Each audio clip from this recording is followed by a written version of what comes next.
صوت عمري إلى الله إن الله بصير بالعباد ولا حول ولا قوة إلا بالله العلي العظيم حسبنا الله ونعم الوكيل نعم المولى ونعم النصير أعوذ بالله من الشيطان اللعين الرجيم بسم الله الرحمن الرحيم الحمد لله الذي لا مضاد له في ملكه ولا منازع له في أمره ولا شبيه له في عظمته ثم الصلاة والسلام على رسوله الكريم الأمي المكي المدني القرشي الهاشمي أبي القاسم محمد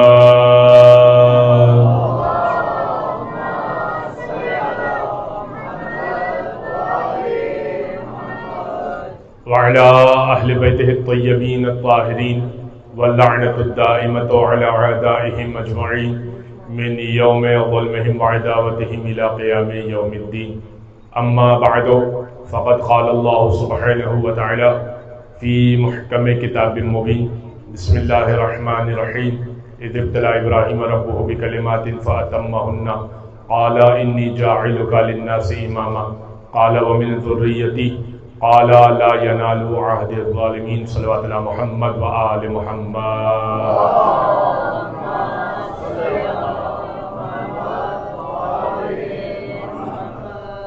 حسین لٹ کے بھی دونوں جہاں کے وارث ہیں حسین لٹ کے بھی دونوں جہاں کے وارث ہیں بتاؤ لوٹنے والوں کے ہاتھ کیا آیا یزید تو اسی وقت جنگ ہار گیا یزید تو اسی وقت جنگ ہار گیا درے حسین پہ جس وقت ہو چلا آیا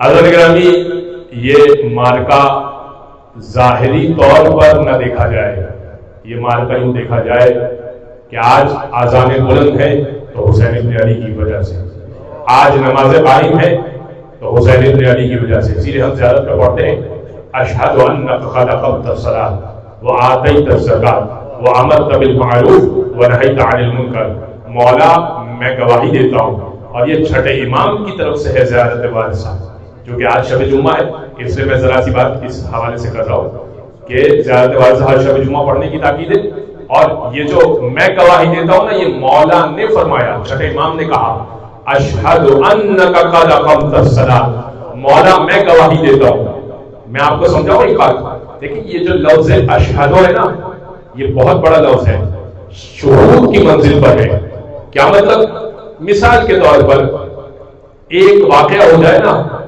تو آپ عدالت میں چلے جائیں ایک قتل ہو جائے اور آپ اس موقع پر موجود نہ ہو اور عدالت میں چلے جائیں کہ ہاں یہ قاتل ہے تو عدالت سوال کرے گی کہ جب یہ قاتل ہے آپ کے مطابق اور یہ شخص گناہ گار ہے تو کیا آپ موقع واردات پہ تھے آپ کہیں گے کہ نہیں میں موقع واردات پہ نہیں تھا مگر میرا دل کہہ رہا ہے کہ یہی قاتل ہے تو آپ کے دل کی چلے گی نہیں اس لیے کہ آپ منزل شہود پر نہیں تھے کیا مطلب آنکھوں سے دیکھا نہیں تھا عینی شاہد کہا جاتا ہے نا عینی شاہد نہیں تھے آپ واقعے میں عینی شاہد نہیں تھے منزل شہود پر نہیں تھے کہ آپ کی شہادت کو مانا جائے آپ کی گواہی کو مانا جائے اس واقعے پہ رہنا ضروری ہے کہ جس واقعے کی آپ گواہی دے رہے ہیں اب جب چھٹے امام یہ کہہ رہے ہیں امام جعفر صادق یہ کہہ رہے ہیں اشہد انک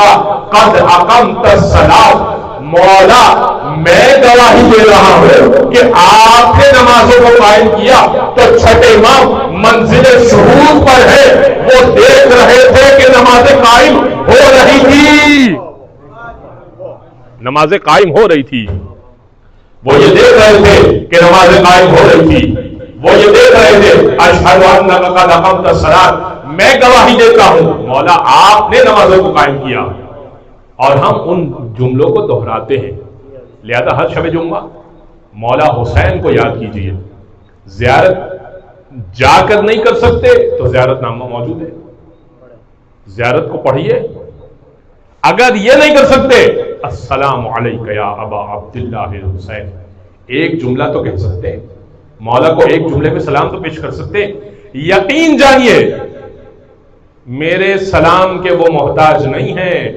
وہ جو وعلیکم سلام آئے گا نا اس کا میں محتاج ہوں۔ سلام کا جواب تو واجب ہے نا، تو میرے سلام کا تو وہ محتاج نہیں ہے حسین ابن علی، وہ جو وعلیکم سلام آئے گا نا اس کا میں محتاج ہوں، اس لیے مجھے ضروری ہے کہ میں حسین کو پکارتا رہوں۔ لہذا میں اپنے عنوان سے متصل ہونے کے لیے ایک بات پیش کرنا چاہ رہا ہوں۔ عیسائی رائٹر ہے اینتن بارا، اور اس نے ایک کتاب لکھی تھی 1978 میں، یہ چھپی تھی، حسین فی الفکر المسیحیت، عربی میں کتاب لکھی تھی جو کہ بعد میں انگلش میں ٹرانسلیشن ہو کر چھپی، حسین ان دی آئیڈیالوجی آف کرسچینٹی، کہ حسین جو ہے وہ کرسچینٹی کی نگاہ میں کیا ہے۔ کتاب لکھی ہے حسین فی الفکر المسیحیت، مسیحی برادری کے نزدیک حسین کیا ہے۔ اس میں سے ایک پیراگراف آپ کی خدمت پڑھ رہا ہوں۔ 1978 میں یہ کتاب پہلے تو چھپی عربی میں، اس کے بعد پھر 84 میں ایران میں فارسی میں بھی چھپی، عربی میں بھی باقاعدہ چھپی۔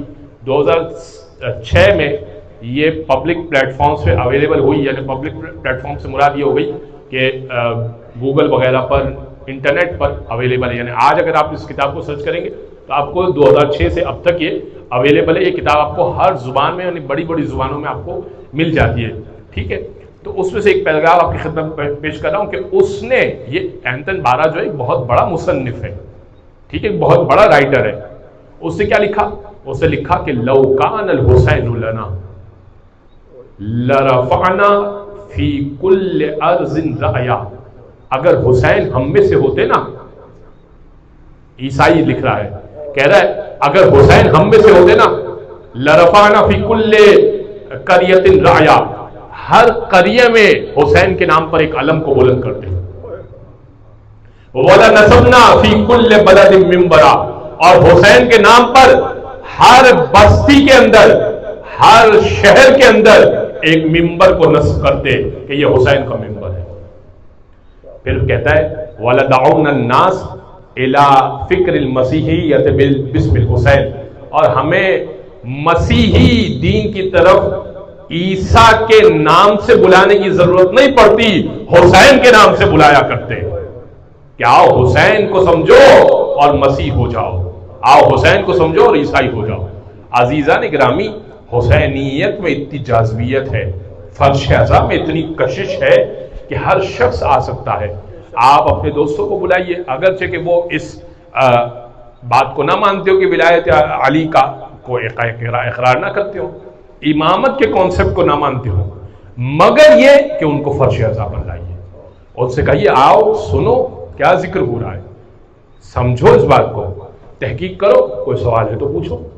اس لیے کہ حسین تو اس بات پہ نہیں ہے نا کہ شیعہ کے ہیں، سنی کے ہیں، اہل حدیث کے ہیں، دیوبند کے ہیں، حسین تو سب کے ہیں نا۔ ان الحسین مصباح الہدی و سفینۃ النجات، حسین مصباح ہدایت ہے، ہدایت کا چراغ ہے، حسین نجات کی کشتی ہے۔ اچھا، یہی جملہ اہل بیت کے لیے بھی کہا۔ کل جو میں نے بات پیش کی تھی نا، اسی سے میں متصل ہو کر پھر میں اپنی بات سے متصل ہو جاؤں گا۔ کیا کہا تھا؟ مثل اہل بیتی، رسول اللہ نے کہا تھا مثل اہل بیتی کمثل سفینۃ نوح من رکبها نجا ومن تخلف عنها غرق وهوى، میرے اہل بیت کی مثال ایسی ہے جیسے کشتی نوح۔ کل میں نے کشتی نوح کا تھوڑا سا تذکرہ کیا تھا، تو میرے اہل بیت کی مثال ایسی ہے جیسے کشتی نوح، من رکبها نجا ومن تخلف عنها غرق وهوى، جو اس میں قدم رکھ دے گا نجات پا جائے گا، جو اس سے منہ موڑے گا ہلاک ہو جائے گا۔ یہ میرے اہل بیت کی مثال کشتی نوح کی مانند ہے، ٹھیک ہے۔ اچھا، امام حسین کے لیے کیا کہا؟ ان الحسین مصباح الہدی و سفینۃ النجات، حسین ہدایت کا چراغ ہے، حسین نجات کی کشتی ہے۔ تو ایک مرتبہ کہا میرے اہل بیت کشتی نجات ہے، ایک مرتبہ کہا حسین کشتی نجات ہے۔ تو یہ دو الگ الگ باتیں نہیں ہو گئی بھائی، دو الگ الگ باتیں ہو گئی نا۔ مولا رضا سے سوال کیا گیا، اگرچہ میں نے سوچا 17 صفحہ کی مجلس میں پڑھوں گا، لیکن چلے آج بات آ گئی۔ مولا رضا سے کسی نے سوال کیا، مولا یہ رسول گرامی کی دو مختلف حدیثیں، مثل اہل بیت کمثل سفینۃ نوح، کہ آپ اہل بیت کی مثال کشتی نوح کی مانند ہے، اور ادھر حسین ابن علی کو کہا کہ حسین نجات کی کشتی ہے، تو کیا حسین نجات کی کشتی ہے یا آپ اہل بیت نجات کی کشتی ہے؟ امام رضا نے فرمایا کلنا سفینۃ النجات. آپ جواب سنیے گا مولا رضا کا، اپنی بات سے پیش نہیں کرتا. فرمایا کلنا سفینۃ النجات، ہم سب کے سب نجات کی کشتی ہے، کسی کے ساتھ بھی سوار ہو جائیے نجات کی کشتی مل جائے گی، نجات مل جائے گی، نجات کی کشتی میں آپ سوار ہو جائیے. کلنا سفینۃ النجات وسفینۃ الحسین اوسع وانجا وانفس، مگر حسین کی کشتی وہ ہے جو وسیع ہے، زیادہ بڑی ہے، وانجا اور تیزی سے چلنے والی کشتی ہے، وانفس اور جنت میں بہت تیزی سے پہنچانے والی کشتی ہے. اگر مولا رضا کے پاس آ جاؤ، اگر حسن عسکری کے پاس آ جاؤ، وہ بھی لے جائیں گے جنت میں، مگر جس طرح سے اگر کربلا کو سمجھ لو گے تو تیزی سے حسین ابن علی کے ذریعے سے جنت تک پہنچ جاؤ گے. سلامت رہو میرے بچے. لہذا حسین کتنے لوگ ہیں آج فرش عزا پر آتے دل منقلب ہو جاتے، فرش عزا پر آتے پوچھتے کہ کیوں ہوا کربلا میں ظلم، سمجھتے کربلا کو. حضرت گرامی، میں نے آپ کی خدمت میں جو آیت پیش کی وہ آیت ہے سورہ بقرہ کی آیت نمبر 124، اور بڑی مشہور و معروف آیت ہے. میں نے جس عنوان کا انتخاب کیا ہے وہ قرآن اور امامت ہے. ابھی حضرت ابراہیم کی امامت کو سمجھاؤں گا، 1 سے 2 دن لگیں گے، یا شاید ہو سکتا ہے کہ آج ہی بات مکمل ہو جائے، اور پھر میں اس کے بعد ایک نئی آیت، نئی سے مراد مختلف آیت آپ کی خدمت پیش کروں گا. اذ ابتلی ابراہیم ربہ بکلمات فاتمہن. حبیب اس وقت کو یاد کیجئے جب ہم نے حضرت ابراہیم کو مبتلا و امتحانات کیا. میں سابقہ سال میں اذ ابتلا کو سمجھا چکا ہوں، یعنی اذا کو سمجھا چکا ہوں، اس وقت کو یاد کیجئے، یہ سمجھا چکا ہوں میں دوبارہ سے سمجھانا نہیں چاہتا، اشارہ کرنا چاہتا ہوں کہ اس وقت کو یاد کیجئے. اس وقت کہا جاتا ہے جب سامنے والا اس زمانے میں موجود ہو. اتنا کافی ہے.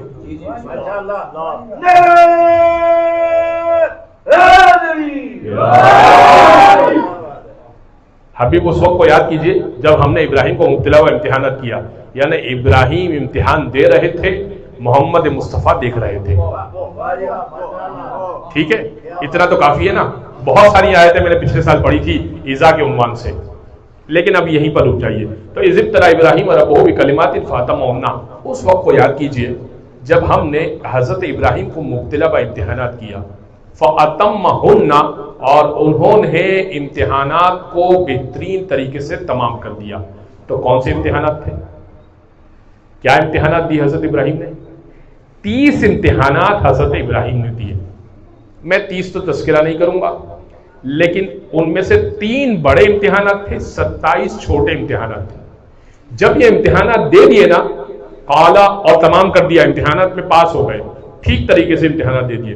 قالا انی جاعلک للناس اماما، اللہ نے کہا ابراہیم ہم نے آپ کو انسانیت کے لیے امام بنایا. ٹھیک ہے، یعنی امتحانات دیے، 30 امتحانات، 3 بڑے امتحانات دیے، 27 چھوٹے امتحانات دیے. اس میں اللہ جیسا چاہتا تھا ویسا اس کو پورا کیا، پھر انسانیت کا امام بنایا. نبی پہلے سے تھے، خلیل پہلے سے تھے، دوست پہلے سے تھے، رسول پہلے سے تھے. صحف ابراہیم و موسیٰ، سورہ اعلیٰ کی آخری آیت ہے نا ذہن میں، آپ نے نماز عید کو پڑھی ہوگی علامہ کے پیچھے. صحف ابراہیم و موسیٰ آخری آیت پڑھی جاتی ہے سورہ اعلیٰ کی. تو ابراہیم پر صحیفے بھی نازل ہوئے، صحیفے بھی نازل، حامل صحف بھی تھے. خلیل اللہ، اللہ کے دوست بھی تھے، رسول بھی تھے، نبی بھی تھے، مگر امتحانات دیے تو امام بنے. یعنی یہ عہدہ کچھ اور عہدہ ہے، امامت کوئی اور عہدہ ہے جو امتحانات سے جڑا ہوا ہے. یعنی امامت کا تعلق امتحانات سے ہے. یہ سمجھ میں آ رہا ہے؟ تو اب امتحانات کون سے تھے وہ سن لیجئے.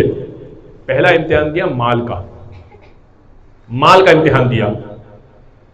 حضرت ابراہیم بھیڑ بکریاں چرا رہے تھے، اور جیسے ہی وہ چلے نا تو ایک شخص کو دیکھا بیابان میں، یعنی جس جگہ وہ چلا رہے تھے، کھیت کھلیان تھا، بیابان نہیں تھا، کھیت کھلیان تھا.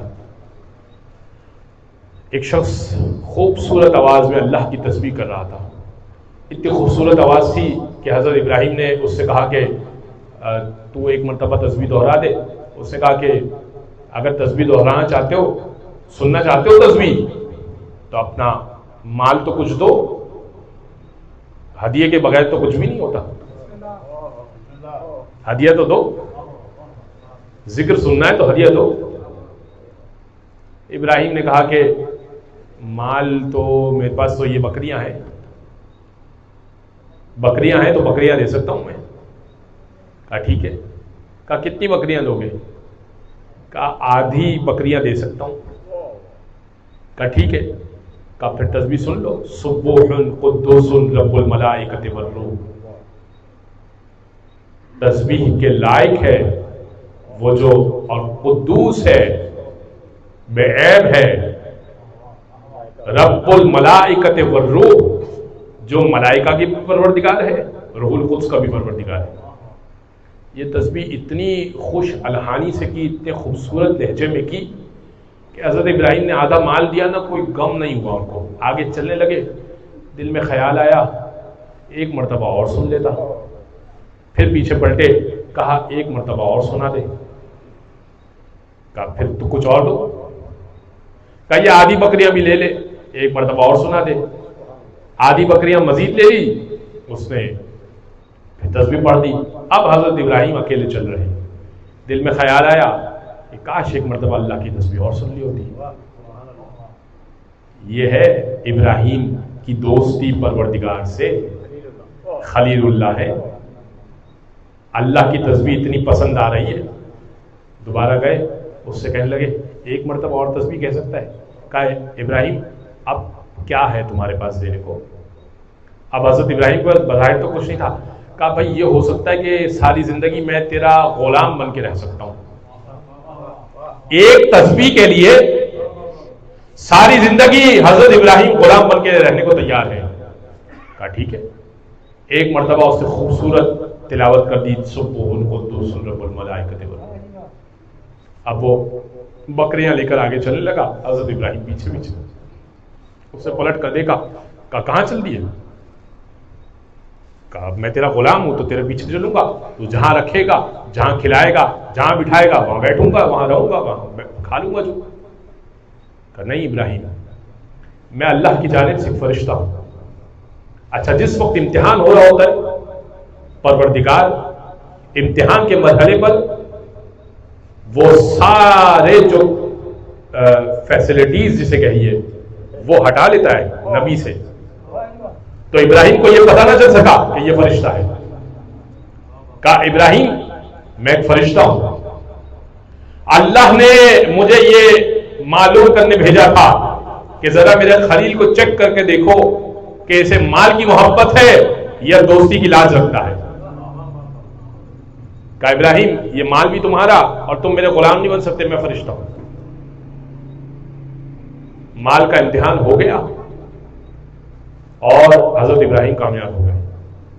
دوسرا امتحان تو اور زیادہ سخت تھا. عزیزان گرامی، مال کا امتحان تو بڑا سخت ہوتا ہے. مال کا امتحان تو بڑا سخت ہوتا ہے.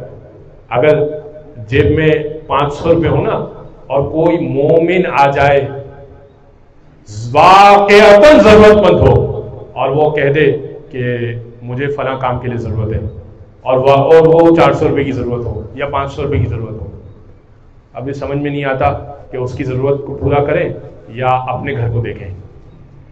جیب تو خالی ہو جائے گا، ہاں لیکن جیب خالی ہو جائے گا لیکن وہ راضی ہو جائے گا، وہ راضی ہو جائے گا، دوستی پروردگار سے ہو جائے گی. عزیزان گرامی، یہ مال کا امتحان ہے. مال سے اس قدر دل نہ لگایا ہے کہ مال کی محبت. امام موسیٰ کاظم سے پوچھا کہ موت کی سختی انسان کو کیوں ہوتی ہے؟ امام نے فرمایا کہ موت کی سختی اس لیے ہوتی ہے حب الدنیا راس کل خطیہ. انسان نے اتنی محبت دنیا کی پال رکھی ہے کہ جب فرشتہ اس کو کھینچ کے لے جانا چاہتا ہے اس کی روح کو، وہ روح یہ چاہتی ہے کہ وہ بدن میں رہے، کیونکہ اس روح کو دنیا کی لذتیں پسند ہوتی ہیں. وہ روح یہ چاہتی ہے کہ میں اس دنیا میں رہوں، اور فرشتہ یہ چاہتا ہے کہ اسے کھینچ کے لے جائے. لہذا حب دنیا، حب مال، حب اولاد، حب گھر، ہر چیز کی محبت کا یہ سب سے بڑی مشکل ہے. اس لیے موت کی سختی ہوتی ہے، کیونکہ فرشتہ کھینچ رہا ہوتا ہے اور بدن کھینچ رہا ہوتا ہے. اس کشمکش میں انسان کو تکلیف ہوتی ہے. اگر تو محبت دنیا نکال دینا، اس کے بعد دنیا میں جتنی چاہے تو عیش کر، یعنی حلال سے فائدہ اٹھا، اچھی سواری رکھنا عیب نہیں ہے. مولا حسن کے پاس ایک سے ایک سواری تھی. بڑا گھر رکھنا عیب نہیں ہے. امام جعفر صادق کے پاس 3 سے 4 میں نے خود اپنی آنکھوں سے دیکھی ہے، بڑی بڑی جگہ اور گھر موجود تھے. بڑے گھر رکھنا عیب نہیں ہے. بات کر رہا ہوں محبت کی. چلا جائے تو غم نہ ہو، آ جائے تو خوشی نہ ہو. اس کی بات کر رہا ہوں میں آپ سے. اور کوئی مومن محتاج ضرورت میں کھڑا ہو تو دے دیجئے اس کو. مال کا امتحان ہو گیا. اچھا، اب دوسرا امتحان تھا جان کا. جان کا امتحان تو بڑا مشکل تھا. کیا ہوا؟ حضرت ابراہیم نے دیکھا کہ بت پرست سے مان نہیں رہے. تو جیسے ہی عید کے روز سارے بت پرست باہر گئے تو سارے بتوں کو توڑ دیا. اور قرآن نے اس واقعے کو کوٹ کیا کہ بڑے بت کے گلے میں کلہاڑا لٹکا دیا. اور جب سارے افراد واپس آئے تو سب نے کہا کہ لگتا ہے کہ اسی نے توڑا ہے ہمارے بت کو. کہا کس نے توڑا ہے؟ کہا اس سے پوچھو، اس کے گلے میں کلہاڑا لٹکا ہوا ہے. بھائی سے پوچھو، اس کے گلے میں کلہاڑا لٹکا ہوا ہے. کہا کہ یہ تو بول نہیں سکتا. کہا اتنے عرصے سے یہی تو سمجھا رہا ہوں.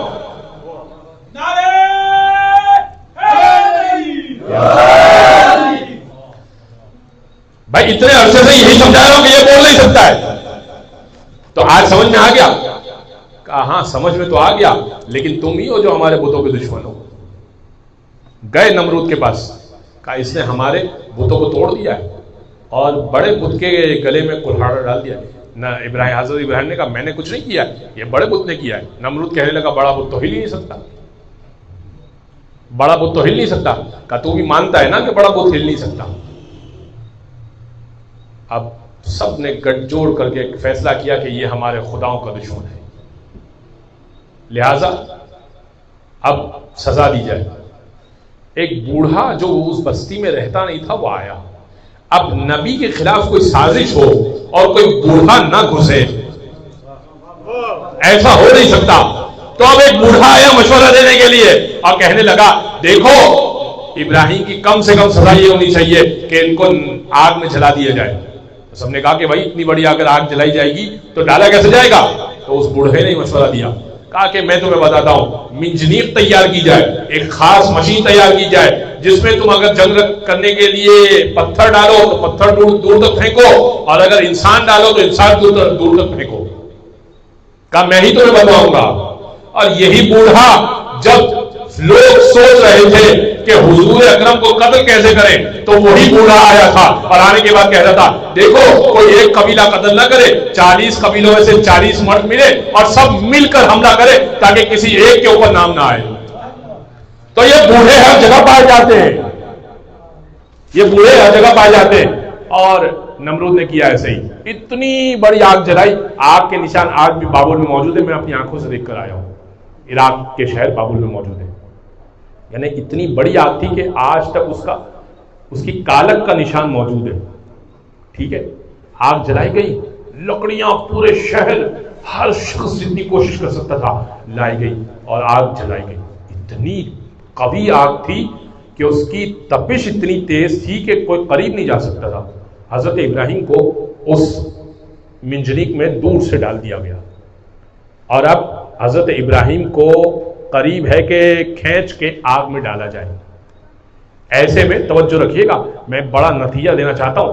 ایسے میں حضرت جبریل آئے اور کہنے لگے یا ابراہیم حل لک حاجت.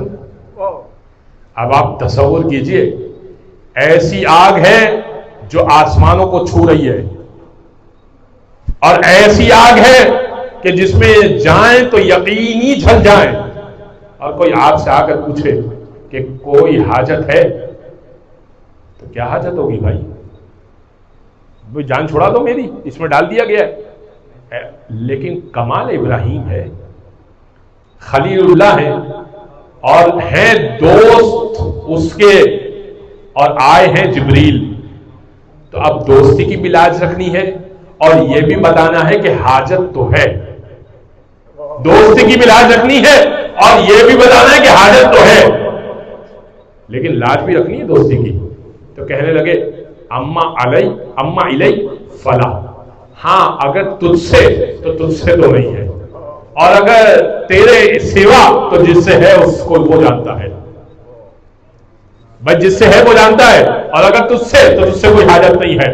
تو آپ سنیے گا میری بات، وہ ابراہیم جو اس منجنیق میں موجود ہے اور نارے نمرود کی طرف پھینکا جا رہا ہے، اور دماغ اتنا حاضر ہے کہ اگر کوئی جبریل پوچھنے آیا اور آ کر پوچھ رہا ہے کہ کوئی حاجت ہے، تو اتنا پریسائز جواب دے رہے ہیں کہ حاجت تو ہے مگر تجھ سے نہیں ہے، جس سے ہے وہ جانتا ہے۔ تو چھوٹے نبی کا ایسے حالت میں دماغ اتنا قوی ہے، تو میرے نبی کا دماغ کتنا قوی ہوگا؟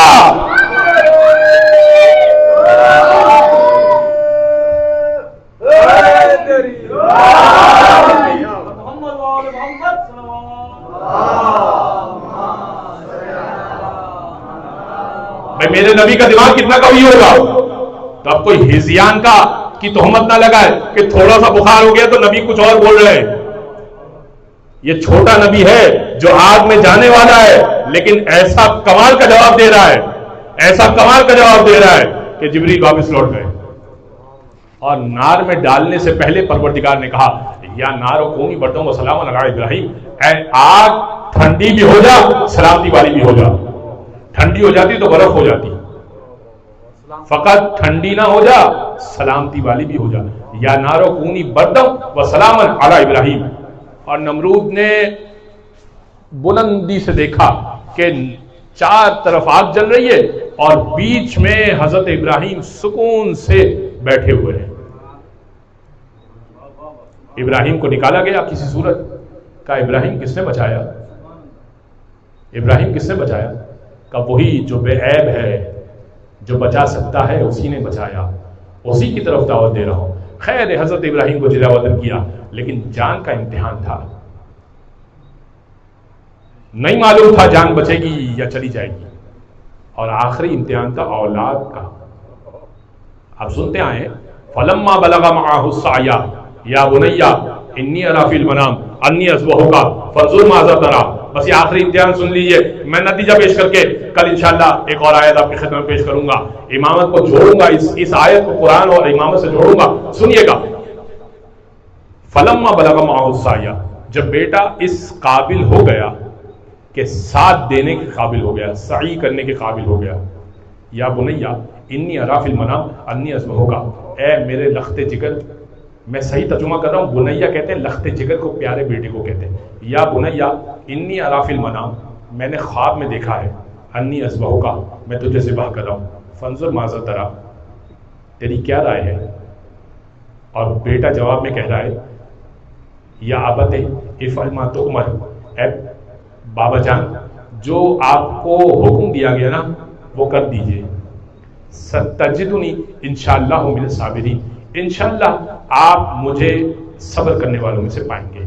تو اب نبی نے خواب میں کیا دیکھا؟ حضرت ابراہیم نے خواب میں کیا دیکھا؟ انی اذبحک، میں تجھے ذبح کر رہا ہوں، اور صبح اٹھ کے پوچھ رہے ہیں بیٹا تیری کیا رائے ہے؟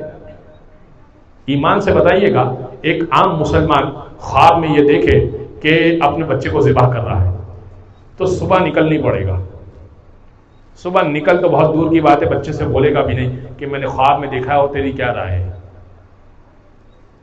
تو نبی کا خواب اور ہے، تمہارا خواب اور ہے، تو جو خواب میں بھی نبی جیسا نہ ہو سکے، جو مسلمان خواب میں بھی نبی جیسا نہ ہو سکے، وہ پورے ذاتاً نبی جیسا نہیں ہو سکتا، وہ ذات میں نبی جیسا نہیں ہو سکتا۔ لہذا کہا بیٹا کیا خیال ہے؟ کہا جو حکم، بس اب نکلے۔ اچھا حضرت ابراہیم نے ایک چھری لی، ایک رسی لی، جو اس زمانے میں تھیلا ہوتا تھا وہ لیا اور صبح صبح نکل چلے. جناب حاجرہ نے سوال کیا کہاں جا رہے ہو؟ بیٹے کو لے کے جا رہے ہو. کہا کہ ایک دوست سے ملنے کے لیے اور ایک دوست سے وعدہ کیا ہے تو ایک وعدہ پورا کرنے کے لیے ہم صبح صبح جا رہے ہیں. اب بات تو ٹھیک ہی ہے نا, ایک دوست سے بات کی اور ایک وعدہ کیا, وہ وعدہ پورا کرنے کے لیے جا رہے ہیں. اللہ آپ سب کو حج نصیب کرے. 3 شیطانوں کو کنکر مارا جاتا ہے, 3 شیطانوں کو کنکر مارے جاتے ہیں. اس کا فلسفہ آپ سن لیجئے گا. تو اب جیسے ہی جناب حاجرہ چلی نا, جناب حضرت ابراہیم اور اسماعیل چلے نا, تو پیچھے سے ایک شخص آیا, کہنے لگا کہ صبح صبح تم نے دیکھا کہ تمہارے شوہر تمہارا بچہ کہاں گئے, تم نے معلوم کیا؟ کہاں میرے شوہر نے کہا ہے کہ وہ گئے ہیں اپنے دوست سے ملاقات بھی کرنی ہے, انہیں کچھ بات بھی کرنی ہے اور کوئی وعدہ ہے جو ان کو پورا کرنا ہے. کہا وہ اپنے بچے کو ذبح کرنے جا رہے ہیں. کہا یہ تو کیسے کہہ رہا ہے اور تو ہے کون؟ کہا میری چھوڑ کہ میں کون ہوں, اپنی فکر کر, اپنے جوان بچے کی فکر کر. کہا وہ جھوٹ بولیں گے؟ کہا لیکن میں جو بول رہا ہوں نا اس پہ غور کر. کہا انہوں نے جو بات کہی وہ جھوٹ بولی ہے. 2-3 بار جناب حاجرہ نے پوچھا. اب وہ اپنی بات پہ مصر, جناب حاجرہ اپنی بات پہ مصر. اور پھر جناب حاجرہ نے کہا جو نبی پر تہمت لگاتا ہے نا, مجھے لگتا ہے وہ شیطان ہے.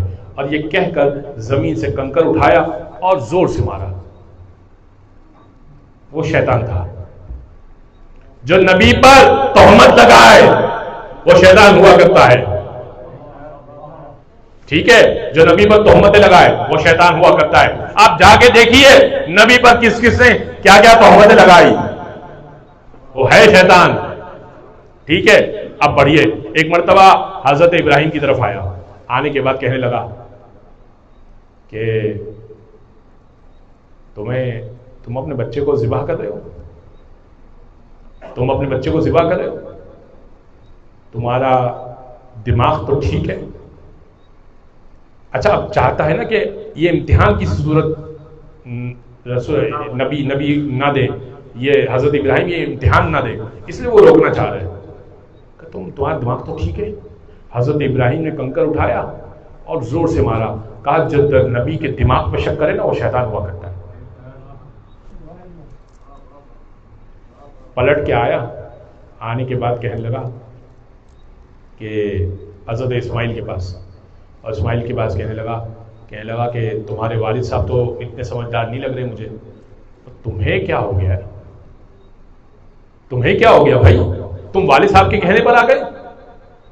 تم تو سمجھدار ہو, تم تو قابل ہو, تم تو سوجھ بوجھ رکھتے ہو, تم کیوں نکل آئے؟ کہ جو وحی الہی پر اعتراض کرے نا وہ شیطان ہوا کرتا ہے. کنکر اٹھایا اور مارا. 3 کنکر جو مارے جاتے ہیں 3 شیطانوں کو, وہ یہ راز ہے. اور اب حضرت ابراہیم نے لٹا دیا, آنکھوں پہ پٹی باندھی, ہاتھ باندھے. اب چھری چلا رہے, چل نہیں رہے. پٹی کھولی تو بچہ وہیں ہے. پھر چھری چلانا چاہتے ہیں, نہیں چل رہی. ایک مرتبہ حضرت ابراہیم چھری کو مخاطب ہو کے کہتے کہ تجھے ہو کیا گیا ہے؟ تاریخ سے پڑھ رہا ہوں, تجھے ہو کیا گیا ہے؟ علامہ علی سے نے لکھا ہے کہ میرے بچے کا گلا اتنا نرم ہے, جیسے ہی چلاتا ہوں تو ایسا لگتا ہے کہ کوئی سخت چیز ہے. تو چھری قدرت خدا سے گویا ہوئی اور کہنے لگی الخلیل یأمرنی والجلیل ینہانی. خلیل کہتا ہے کہ چل جا, رب جلیل کہتا ہے کہ مت چل. خلیل کہتا ہے چل جا اور رب جلیل کہتا ہے مت چل. بہرکیف حضرت ابراہیم کو تو امتحان دینا تھا, حکم پروردگار تھا, لہذا پوری کوشش کی. اور یہ محسوس کی آنکھ پہ پٹی تھی, یہ محسوس کیا کہ کچھ کٹ گیا. جب فوراً انہوں نے پٹی ہٹائی کہ میرا بچہ کٹ گیا, تو دیکھا کہ دمبا آ چکا ہے, اسماعیل دور کھڑے ہوئے. اور قرآن نے کہا لقد صدقت الرؤیا, ابراہیم آپ نے جو دیکھا نا وہ سچ کر دکھایا. دیکھا کیا تھا دیکھا تھا بچے کو ذبح کر رہے، ذبح کیا ہوا؟ مینڈھا. تو قرآن نے تو یہ کہا کہ لقد صدقت الرؤیا، جو آپ نے دیکھا وہ سچ کر دکھایا. لیکن ایسا تو ہوا نہیں، سچ تو ہوا نہیں، بچہ تو ذبح نہیں ہوا. نہیں، آپ کا کام یہ ہے کہ مکمل طریقے سے پروردگار کی بارگاہ ہمیں وہ پیش کرے، پروردگار اسے اسی حالت میں قبول کرے گا جس حالت میں آپ نے پیش کر دیا ہے. جیسا آپ پیش کر دیں بس پروردگار قبول کر دے گا. یہ 3 امتحانات بڑے تھے. اب نتیجہ دے کر میں منزل مصائب پر آ جاؤں گا. میں نے وقت آپ کا آج 2-5 منٹ اوپر لے لیا. 3 بڑے امتحانات دیے. آپ کسی نے چھٹے امام سے سوال کیا، مولا آپ نے ابراہیم کو بھی، ہم نے یہ قرآن میں پڑھا کہ حضرت ابراہیم کو بھی امامت ملی، اور آپ کا یہ دعویٰ ہے کہ آپ بھی امامت والے ہیں، آپ بھی امامت کے گھرانے سے ہیں، تو مولا فرق کیا ہوا؟ ابراہیم بھی امامت والے ہیں، آپ بھی امامت والے ہیں. امام نے فرمایا بس فرق یہی سمجھو کہ دیکھو ابراہیم وہ تھے جو امتحانات دینے کے بعد امام بنے تھے، ہم وہ ہیں جو امام بنتے ہیں پھر امتحانات دیتے ہیں.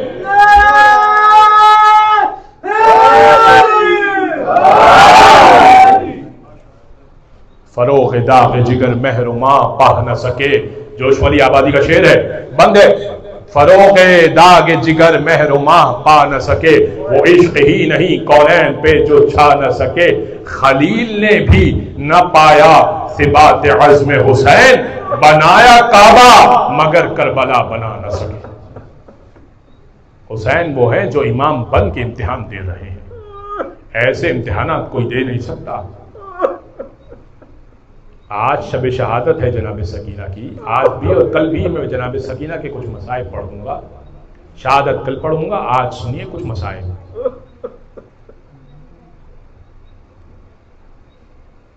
ایک مرتبہ یزید کے دربار میں پیش کیا گیا جناب سکینہ کو، تمام اہل حرم کو پیش کیا گیا. جانتے کیسے پیش کیا گیا؟ ایک رسن میں پیش کیا گیا، ایک رسی میں بندھے ہوئے تھے.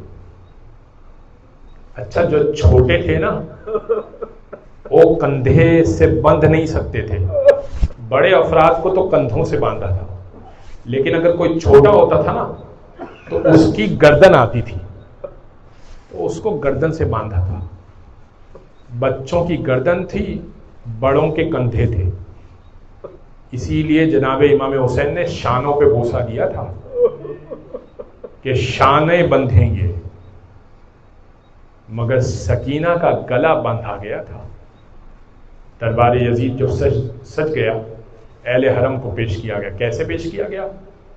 چشم تصور میں اس منظر کو لائیے گا، آنکھوں سے انشاءاللہ آنسو نکلیں گے. ایک سرے پر جناب سکینہ ہے، ایک سرے پر سید سجاد ہے، سب کے سب ایک رسن میں بندھے ہوئے ہیں. یزید کے ہاتھ میں ایک ہاتھ میں شراب کا جام ہے، ایک ہاتھ میں چھڑی ہے. نچلے تخت کے نچلے حصے پر امام حسین کا سر موجود ہے. چھڑی سے دندان مبارک پر مارتا ہے اور بے حرمتی کر رہا ہے حسین ابن علی. سامنے اہل حرم اس طرح سے بندھے ہوئے جس طرح سے بیان کیا، اور نشے میں چور ہو کے پوچھتا ہے کہ یہ مرد کون ہے. کسی درباری نے بتایا یہ مرد وہ ہے، ان کا نام علی ابن الحسین ہے. کہا علی کو مار نہیں دیا، علی ابن الحسین کو مار نہیں دیا. کہا وہ جس کو مارا نا وہ علی اکبر تھے. کہا پھر یہ کون سے علی ہے؟ کہا یہ علی ابن الحسین زین العابدین ہے. ان کا لقب زین العابدین ہے. یہ بیماری کے سبب سے بچ گئے تھے، انہوں نے جنگ نہیں کی تھی. کہا اچھا. اب یزید نے دیکھا کہ بچی جو ہے نا جو دوسرے سرے پہ ہے، وہ چھوٹی بچی، اس نے چہرے پہ ہاتھ رکھا ہوا ہے، بیٹھتی ہے اٹھ جاتی ہے، بیٹھتی ہے اٹھ جاتی ہے. کہا کہ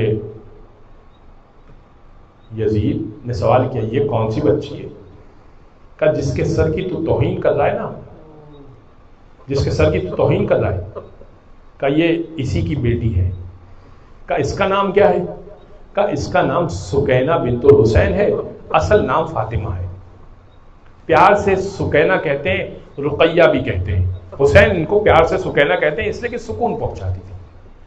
اب یزید کہنے لگا اے بچی تو کبھی بیٹھ جاتی ہے کبھی کھڑی ہو جاتی ہے، کیا وجہ ہے؟ اور چہرے پہ ہاتھ کیوں رکھا ہے؟ کہنے لگی اے یزید تو نے ہم سب کو ایک رسن میں باندھ رکھا ہے نا، میں بیٹھ جاتی ہوں تو میرے گلے میں جو رسی ہے نا تو تھوڑی سی کھچ کے ڈھیلی ہو جاتی ہے، مجھے سکون مل جاتا ہے. ہاں مگر جو دوسرے سرے پر سید سجاد ہے نا ان کی رسی کھچ جاتی ہے، مجھے فوراً خیال آ جاتا ہے اپنے بھیا کا، میں فوراً کھڑی ہو جاتی ہوں، لیکن جیسے کھڑی ہوتی ہوں میری رسی کھچنے لگتی ہے، میں فوراً بیٹھ جاتی ہوں پھر کھڑی ہو جاتی ہوں، لہذا کچھ دیر راحت ملتی ہے پھر فوراً خیال آتا ہے امام کا تو کھڑی ہو جاتی ہوں. کہا اچھا تو نے اپنے چہرے پر ہاتھ کیوں رکھا ہے؟ کہا یزید دیکھ میری پھوپھیوں نے اپنے چہرے کو اپنے لمبے بالوں سے چھپا رکھا ہے، اس لیے کہ تو نے پردہ تو دیا نہیں ہے، مگر لمبے بالوں سے چہرہ تو چھپ سکتا ہے، مگر میں کیا کروں، میں بھی تو شیطانی ہوں نا، میں بھی تو حسین کی بیٹی ہوں، میں بھی تو پردے والی ہوں نا، مگر میں چھوٹی ہوں، میرے بال اتنے لمبے نہیں ہیں، میں نے چہرے پر ہاتھ رکھ کر اپنے ہاتھوں سے چہرے کو چھپا رکھا ہے. کہا اچھا میں نے سنا ہے حسین کو تجھ سے اور تجھ کو حسین سے بڑی محبت ہے، تو ذرا آج اپنی محبت دکھا تو صحیح، کوئی ایسا سبب تو ہو کہ ہمیں پتہ چل سکے حسین کو تجھ سے محبت ہے. ہاں تشت میں امام حسین کا سر موجود تھا، جناب سکینہ پکاری بابا آج میری محبت کا سوال ہے، بابا میری گود میں تو آئیے گا بابا. تشت میں سے سر اٹھا ہوا میں تیرتا ہوا جناب سکینہ کے جلے ہوئے کرتے پر آیا. جناب سکینہ نے اپنے سوکھے ہوئے ہونٹ امام حسین کے ہونٹوں پہ رکھ کر فرمایا کہ بابا آپ کی پیاس بجھ گئی، آپ کی پیاس 10 والوں کو بجھ گئی، بابا ابھی بھی پیاسے ہیں، بابا ابھی بھی تماچے مارے جاتے ہیں. اللہ ولعنت اللہ علی القوم الظالمین وسيعلم الذين ظلموا أيام ينقلبون.